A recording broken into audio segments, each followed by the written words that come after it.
오늘 전할 말씀은 10계명 중 제5계명 내 부모를 공경하라 하는 하나님의 명령의 말씀입니다.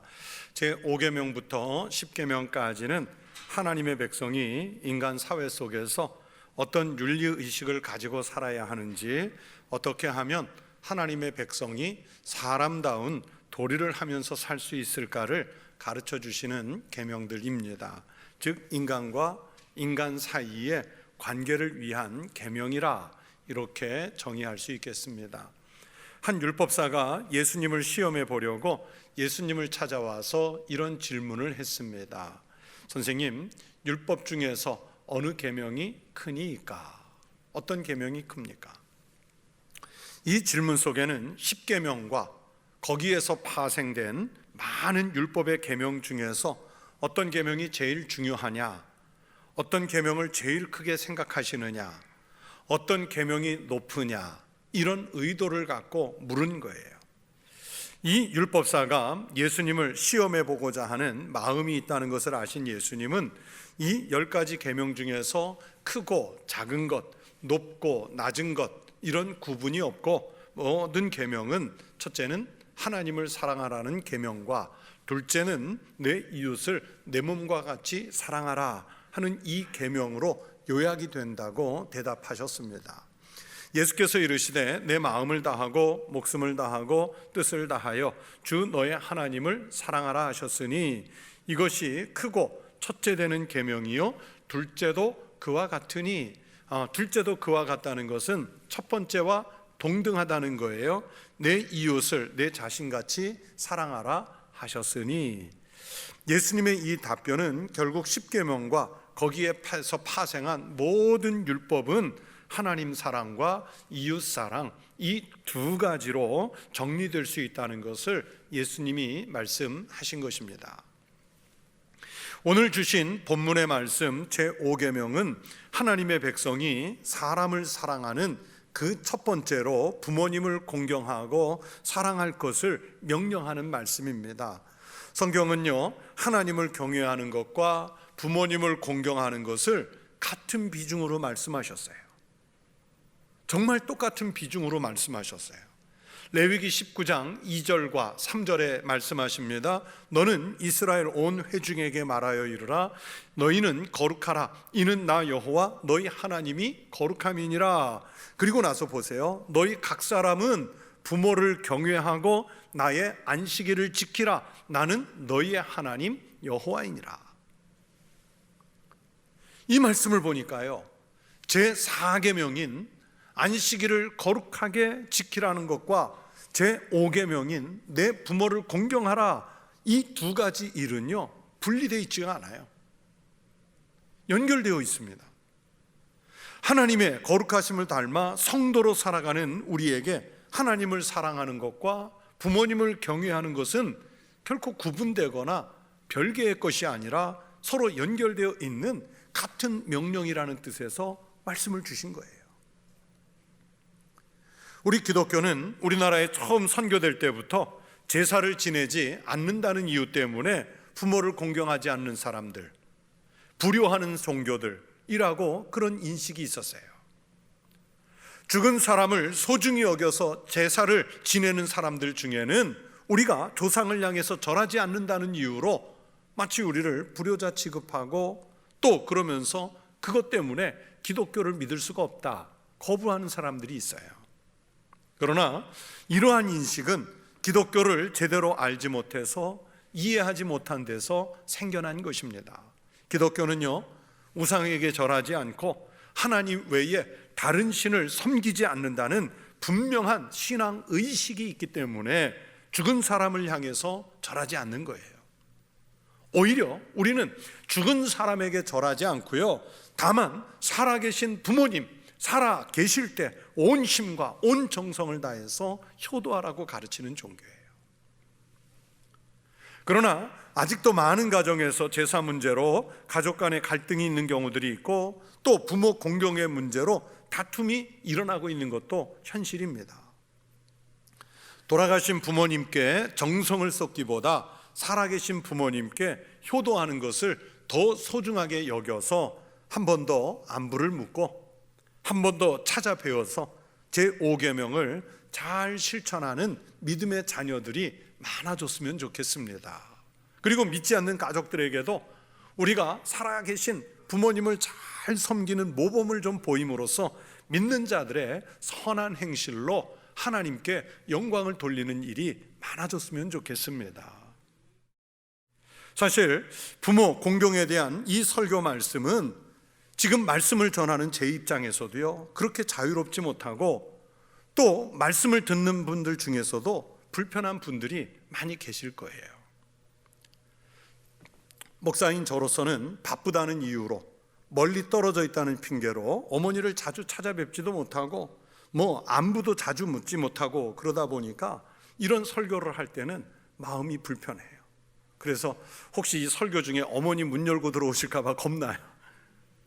말씀을 듣는 여러분 중에서도 저처럼 효도를 다하지 못하는 안타까운 마음들을 가지고 계시는 분들이 많을 겁니다. 반면에 또 이런 분들도 계실 수 있어요.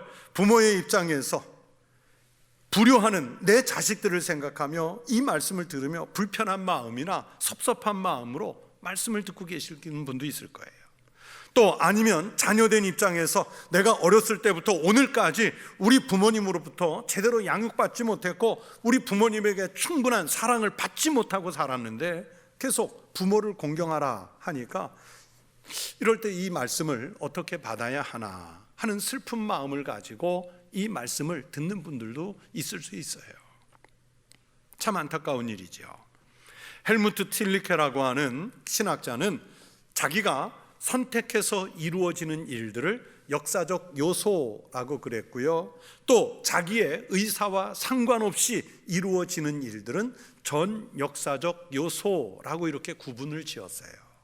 그래서 이 헬무트 틸리케의 구분대로 설명을 하자면 내가 장성해서 결혼을 할 때 배우자는 내가 선택한 거잖아요.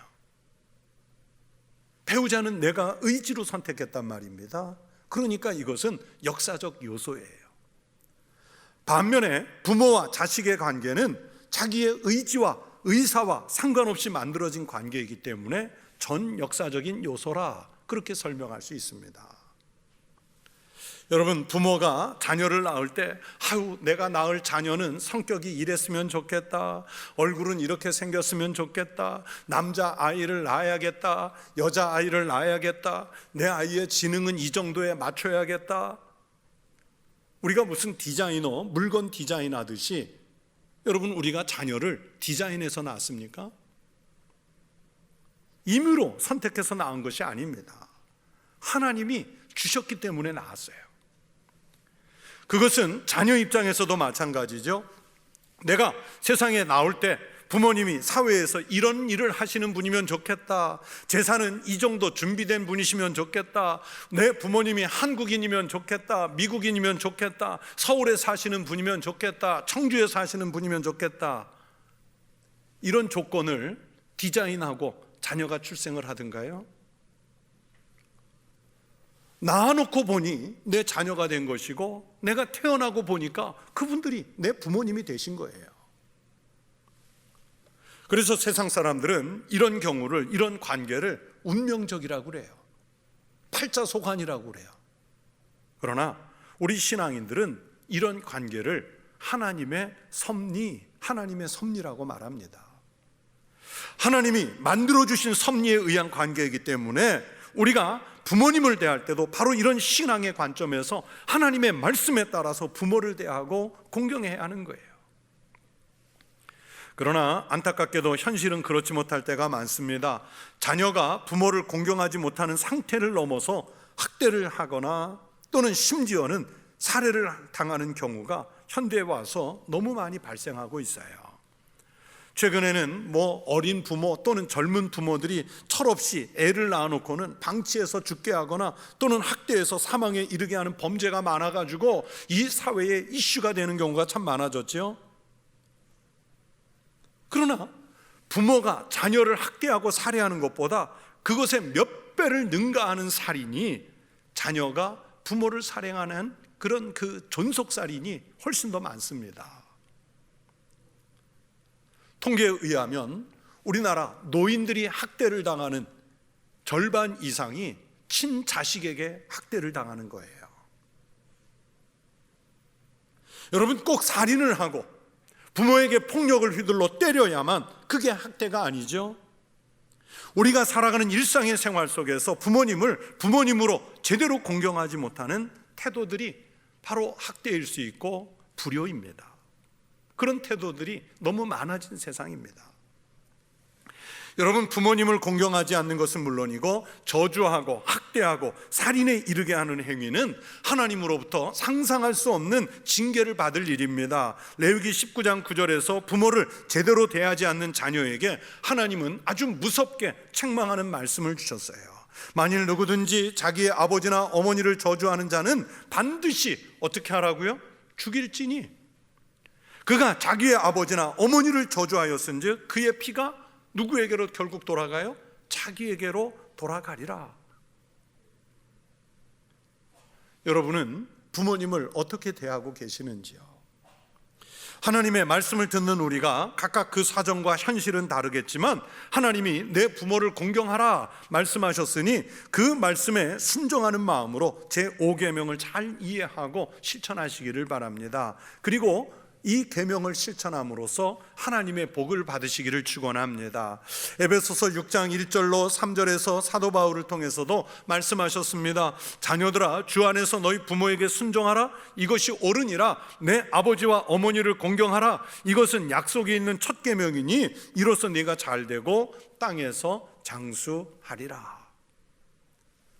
구약과 신약 성경을 망라해서 우리 인간 관계의 도리에서 여러분, 약속이 있는 첫 계명은요 다른 것이 아니라 바로 부모님을 공경하는 것이라고 성경은 말씀하십니다.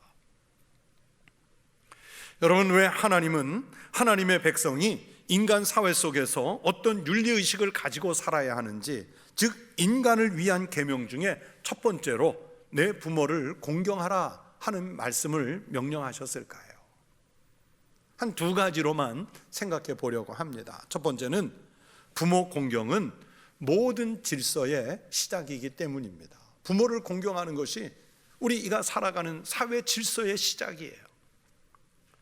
아기가 태어나면 제일 먼저 부모님을 만나죠. 이 부모님의 돌봄 아래서 양육을 받고 가르침을 받습니다.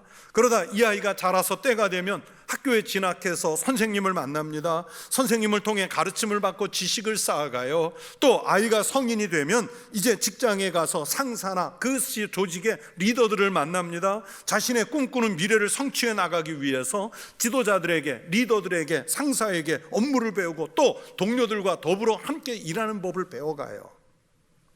그럴 때 여러분, 부모라고 하는 존재는 모든 리더 그리고 권위자를 대신하는 존재입니다. 권위, 이 권위라는 말은 참 불편하지만 그러나 우리가 사는 인간의 사회 속에서 권위자는 대단히 중요해요. 우리는요, 살다가 어떤 문제가 생기면, 내가 해결할 수 없는 일이 생기면 권위자를 찾아가지 않습니까? 질병에 걸리면 그 분야에 권위자를 만나기 위해서 좀 예약이 한참 기다려야 늦춰질지라도 그 시일이 지체되는 것을 감수하면서 우리는 그 분야의 전문가에게 예약을 걸어둡니다.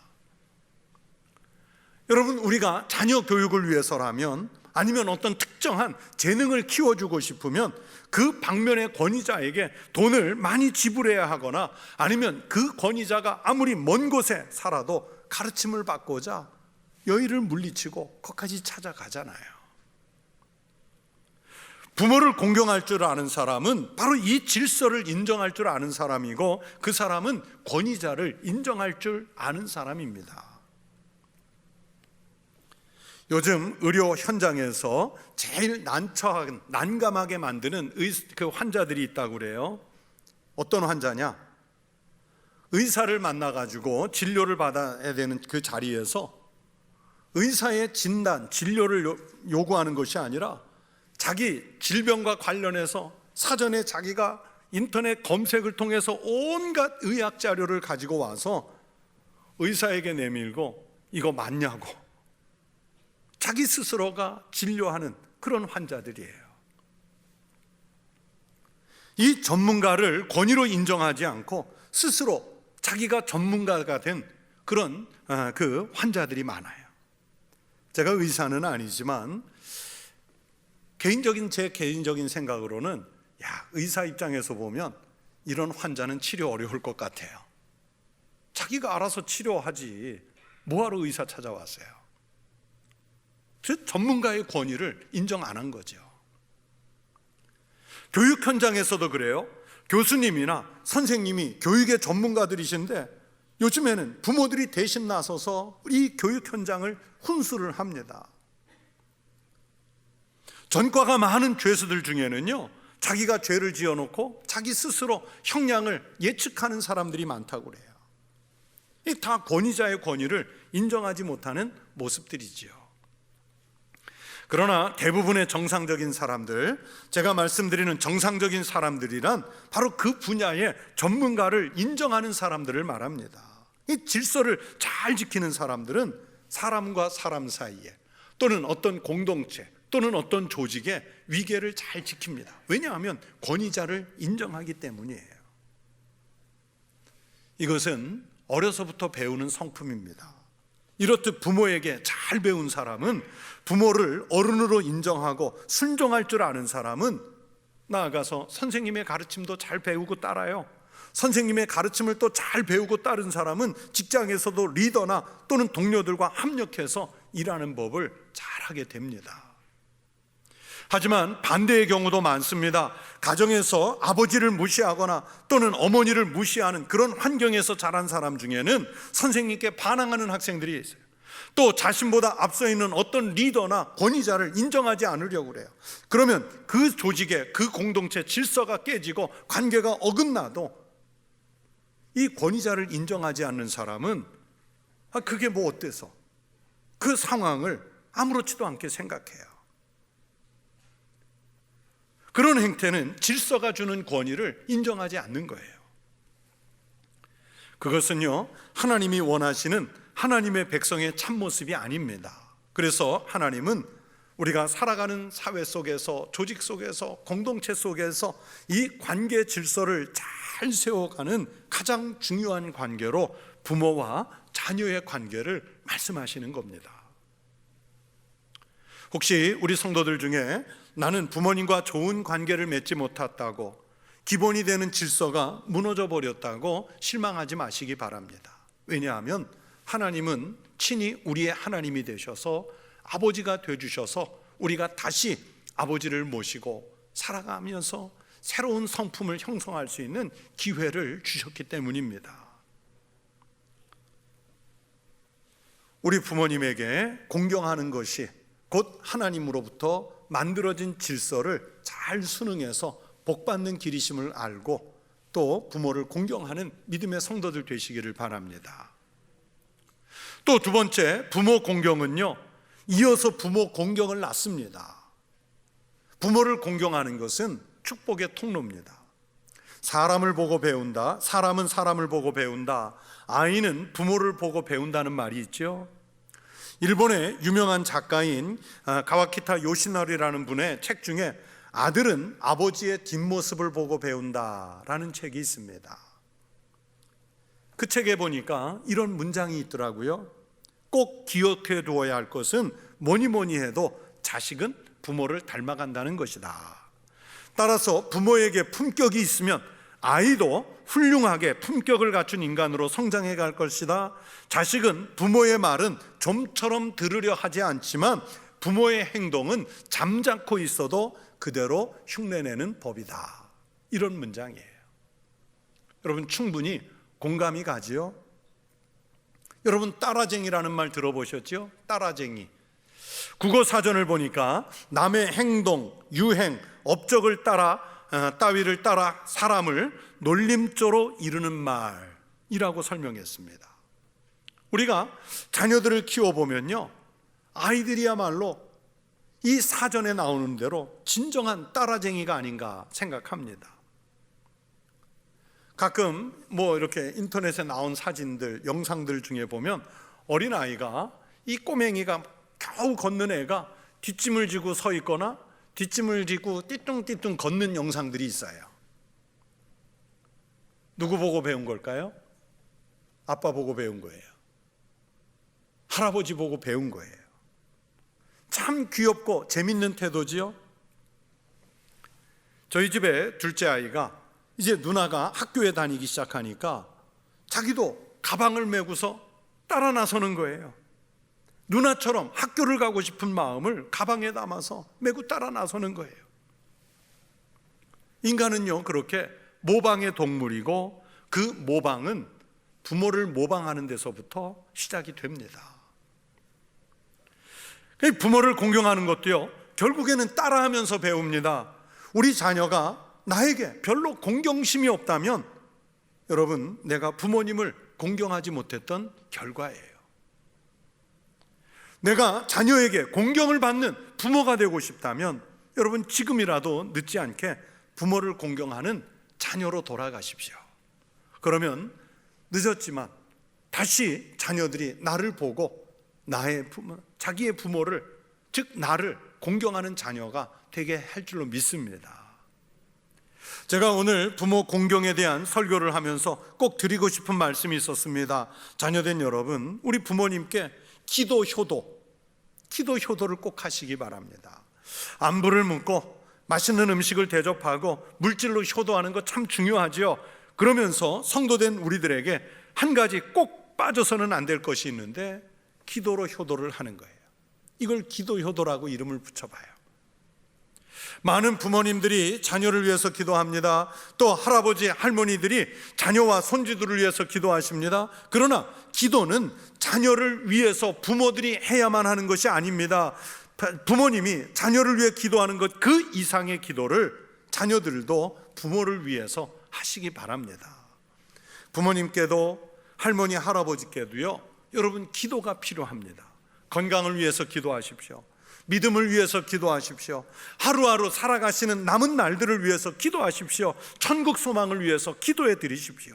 부모님을 위해서 기도를 해드리는 이 기도 효도는 세상에 어떤 것을 드리는 것보다 소중하고 또 귀한 효도인 줄로 믿습니다. 우리 청북교회의 모든 성도가 부모님을 위해서 기도 효도를 할 줄 아는 자녀들이 되시기를 축원합니다. 성도 여러분, 오늘 하나님께서 우리에게 주신 계명의 말씀은 내 부모를 공경하라였습니다. 오늘 다 읽어드리거나 예를 들지 못할 정도로요, 성경은 곳곳에서 부모님을 공경하라고 말씀하셨습니다. 하나님의 명령입니다.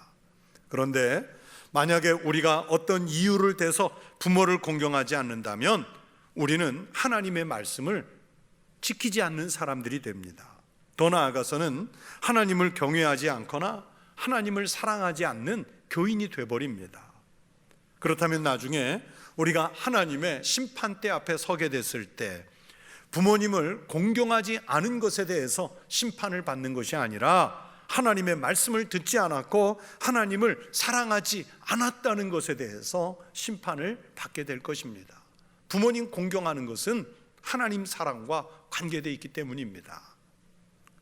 부모님을 공경하고 부모에게 효도하는 것은요, 여러분 유효기간이 있습니다. 제한적이라는 뜻입니다. 음식이 유효기간이 지나면 먹지 못하는 것처럼 여러분 부모님을 향한 효도도 유효기간이 지나면 할 수 없는 거예요. 돌아가신 후에 아무리 목 놓아 울어도 그때 효자되지 않습니다. 명당자리 잡아서 장례 치러드리고 제사상 거창하게 차려드린다고 효도하는 것 아닙니다. 여러분, 바로 오늘 살아계실 때 공경하고 효도하십시오. 내 부모를 공경하라, 오늘 우리에게 주신 하나님의 말씀인 줄로 믿습니다. 그래서 이 말씀대로 행하셔서 하나님이 주시는 생명의 복을 누리는 믿음의 자녀요, 또 부모와 자녀가 서로 공경하고 믿음을 계승하는 그 믿음의 가문이 꼭 되실 수 있기를 주의 이름으로 축원합니다. 기도하겠습니다.